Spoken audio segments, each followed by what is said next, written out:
Eide. Eide era uma garotinha que não tinha pais. Ela tinha somente uma tia e um avô que viviam no topo de uma montanha nos Alpes suíços. Um dia, sua tia decidiu que Eide deveria ir viver com seu avô e lá se foram para o topo da montanha. No meio do caminho havia um pequeno vilarejo chamado Dorfli, e então a tia de Eide decidiu parar por lá para comer alguma coisa.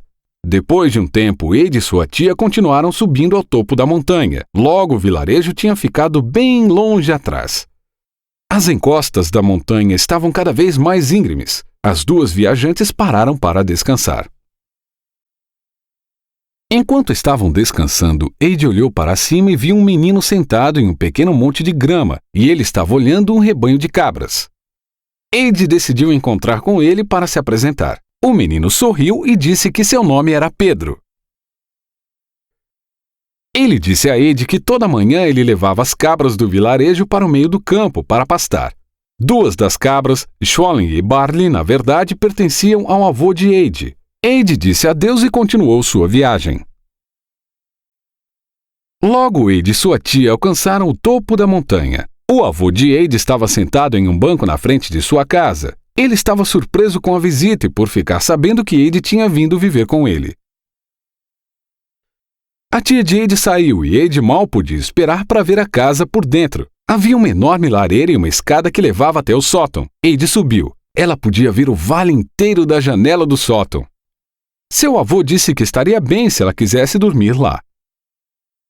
O caloroso raio de sol entrando pela janela acordou Eide no dia seguinte. Logo, Pedro veio buscar Schollen e Barley. A garotinha quis ir junto também, e então seu avô preparou um lanche para Eide e Pedro. Eles rapidamente se tornaram grandes amigos e passavam todo o dia juntos. Eide adorava viver no topo da montanha. Tantos dias felizes e semanas vieram e foram. Sem perceber, logo era Natal. O avô de Eide lhe deu um violão de presente. Eide nunca tinha tido um Natal tão bom.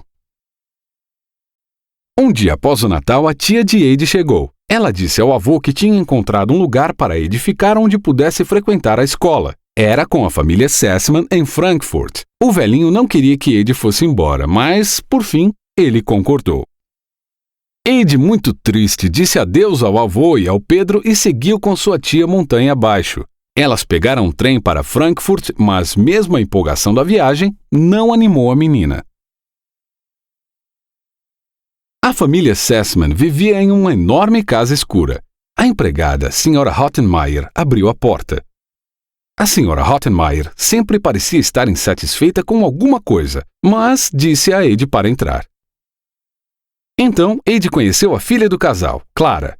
Clara tinha vivido a maior parte da sua vida em uma cadeira de rodas. Ela era solitária e estava feliz em ter alguém para lhe fazer companhia. Você deve ter odiado deixar a montanha, ela disse a Eide. Eide balançou a cabeça levemente. Eide ganhou roupas novas e um quarto só para ela.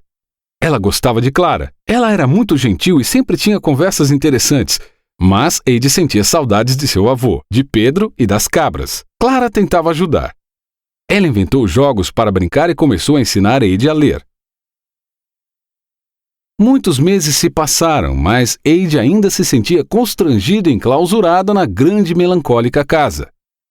Depois de ter vivido nas montanhas, tudo parecia pequeno para ela. Um dia, em abril, ela não conseguia mais aguentar. Ela fugiu. Ela saiu de casa para a rua, em direção ao centro da cidade. Lá ela viu uma torre bem alta. Ela decidiu subir até o topo.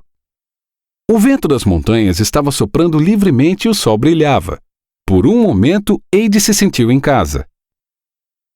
Quando Eide desceu da torre, um policial parou e perguntou onde ela morava. Eide lhe contou. Ele a levou de volta para a casa da família Sessman.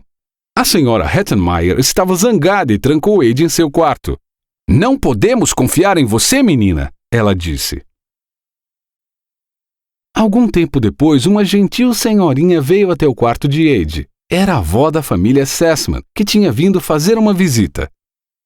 Ela decidiu que Eide e Clara precisavam de uma viagem para as montanhas, e então, rapidamente, elas estavam prontas para partir.